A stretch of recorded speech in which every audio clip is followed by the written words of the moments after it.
Exercise 10.2 question number 4। हमें इस question में दिया गया prove that tangent drawn at the end of a diameter of a circle are parallel. यानी आपके पास एक सर्कल दिया हुआ है, तो सर्कल में आपको ये प्रूव करना है। सर्कल में दो टेंजेंट्स है जो एक P से और एक Q से पास हो रहा है, ये हमने बना लिया है। ठीक है, इसमें हमने ड्रॉ कर लिया है सर्कल, इसमें पहले से खाली आपको क्वेश्चन दिया हुआ होगा। ठीक है, तो हमने AB और CD जो है मान लिया कि दो टेंजेंट्स है जो P और Q पॉइंट से पास हो रहा है और इसका सेंटर O है। हमें प्रूव करना है AB पैरेलल CD। तो AB पैरेलल CD आप कैसे प्रूव कर सकते हैं? पैरेलल लाइन के प्रॉपर्टी से। पैरेलल लाइन के प्रॉपर्टी क्या होता है? देखो, आप यदि AQO इक्वल कर देते हैं DPO के, तो ये अल्टरनेट एंगल इक्वल हो जाएगा। तो इस तरह से क्या हो जाएगा? ये AB पैरेलल CD हो जाएगा। और दूसरा आप क्या कर सकते हैं और भी, BQO यदि DPO के दोनों को जो है क्या कर देंगे, दोनों एंगल निकाल देंगे और ये दोनों यदि प्लस करके 180 होता है, तब भी जो है ये क्या हो जाएगा? पैरेलल हो जाएगा, क्योंकि सम ऑफ कोइंसिडेंट एंगल 180 डिग्री हो गया। तो ये देखिए, आइए करते हैं हम। तो हमारे पास जो दिया है पहले वो लिखते हैं। We have given a circle, circle को हमेशा C ले लेना और O उसका सेंटर और रेडियस R, ऐसे इस तरह से लिख देना। ठीक है, जो भी है गिवन जो है दिया होता है उसमें हम लिख सकते हैं। ठीक, हैविंग, जिसमें क्या है, AB and CD are two tangents which touch at points P and Q। ठीक है, तो टू प्रूव क्या करना है हमें? To prove AB parallel CD या angle AQP is equal to angle DPQ। ये एंगल जो है यदि हम इक्वल प्रूव कर देते हैं तो क्या हो जाएगा?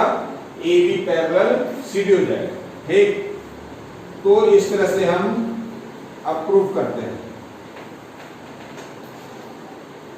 देखो, एंगल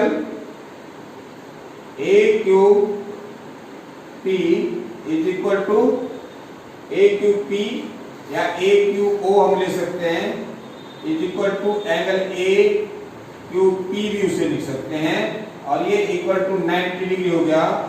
क्यों? क्योंकि tangents are perpendicular to the radius of a circle। या सीधे लिख दो इसमें थ्योरम, किससे? 10.1 से। इसी तरह से आप क्या लिख सकते हैं? DPO is equal to DPQ और is equal to 90 degree, same reason है। ठीक है, तो इस तरह से आपके पास क्या हो गया? Angle AQP is equal to angle DPQ, दोनों इक्वल हो गया।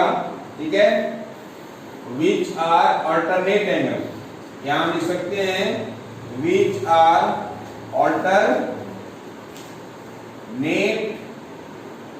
Angles, hence AB parallel CD।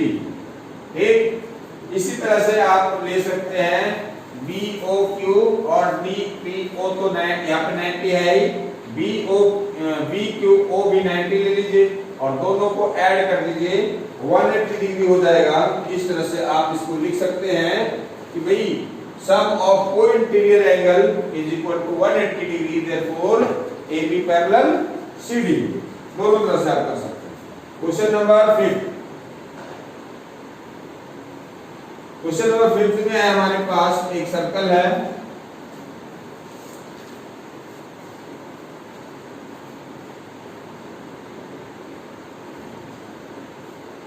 we have proved that the perpendicular at the point of contact to the tangent to a circle passes through the center.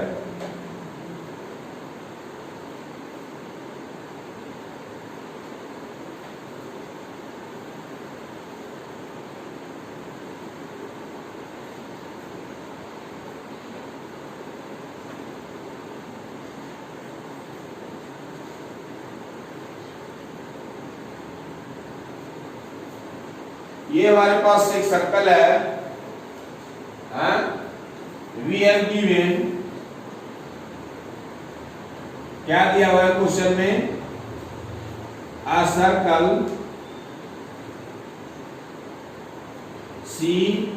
COR, इसका centre circle का नाम हमने C दिया है, centre O है और radius R है,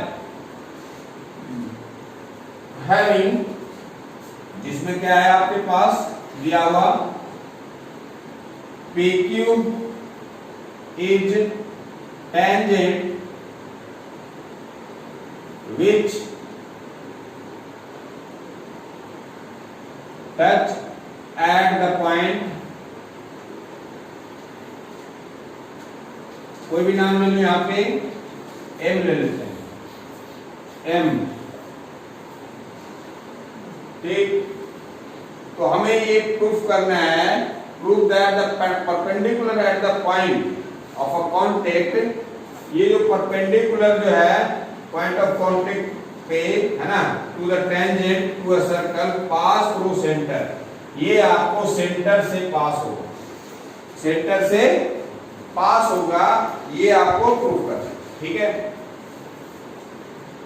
तो कंस्ट्रक्शन लेते हैं इसमें हम, या टू प्रूफ पहले लिखते हैं, टू प्रूफ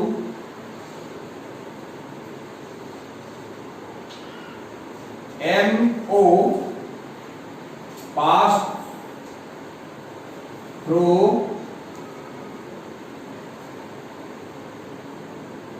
सेंटर O, ये प्रूफ करना है।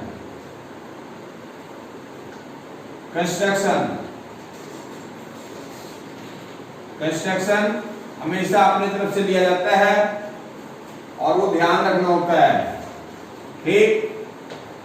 क्या कंस्ट्रक्शन लेते हैं, मान लेते हैं कि चलो ये सेंटर से पास नहीं होगा, ठीक है, तो सेंटर से फिर कौन सा पास होगा, मान लिया हमने एक लाइन ले लेते हैं हम यहाँ पे, अपने आप ही कंस्ट्रक्शन में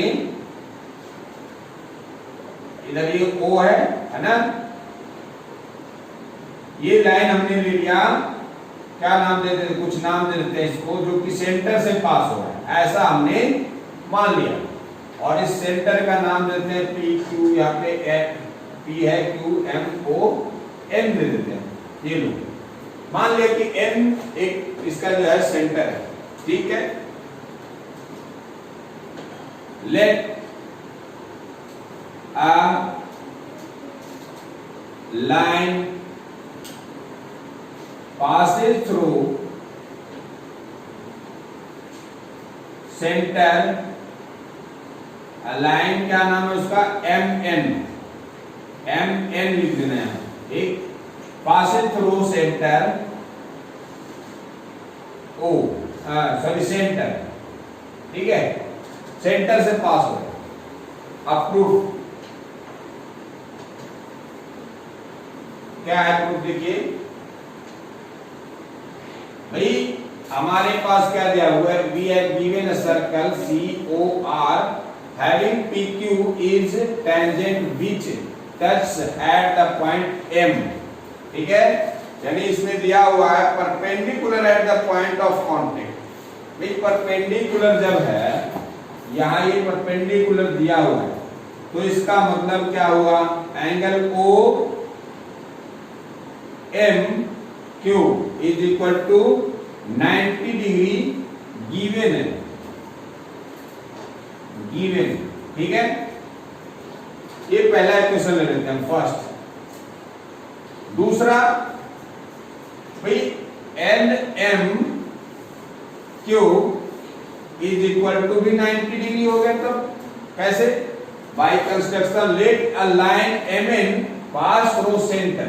भाई एम एन जब सेंटर से पास हो रहा है, एम एन सेंटर से जब पास हो रहा है, इसका मतलब है कि M N is a radius. M N क्या है, रेडियस है इसका मतलब। और जब रेडियस किसी टेंजेंट के ऊपर आके मिलता है तो वो टेंजेंट रेडियस के साथ क्या बनाता है, 90 डिग्री बनाता है, यानी परपेंडिकुलर होता है। बिकॉज बाय कंस्ट्रक्शन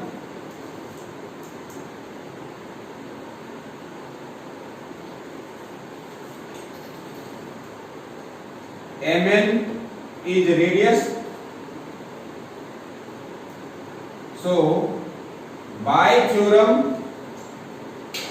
10.1 से आपका क्या हो जाएगा, ये 90 डिग्री होगा। ठीक है, तो इस तरह से इक्वेशन सेकंड लेते हैं। आप इक्वेशन फर्स्ट और सेकंड से देखिए, इक्वेशन फर्स्ट और सेकंड से क्या आप जो है आप यहां पे देखेंगे तो ओ एम क्यू और एन एम क्यू दोनों 90 हो सकता है क्या, both will never be perpendicular to P Q. दोनों जो है 90 डिग्री कभी नहीं हो सकता, एक हो सकता है इसमें से। ठीक है, एक हो सकता है। तो इसका मतलब ये ओ और एन दोनों पॉइंट जो है एक ही बिंदु पे, एक ही पॉइंट पे है। ओ और एन इसका मतलब दोनों एक ही पे है। ठीक है,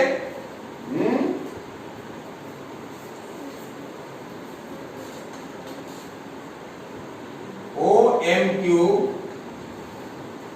will not be equal to n m q, it is only possible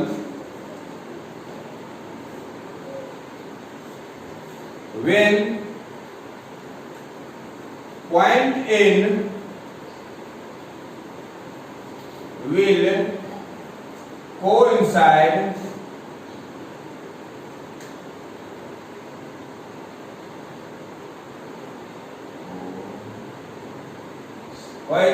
with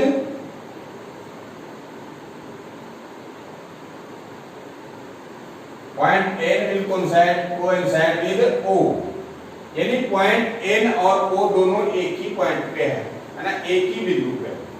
इसका मतलब भाई हमने तो जो है यहाँ पे लिया है ना कंस्ट्रक्शन में, let a line M N pass through centre.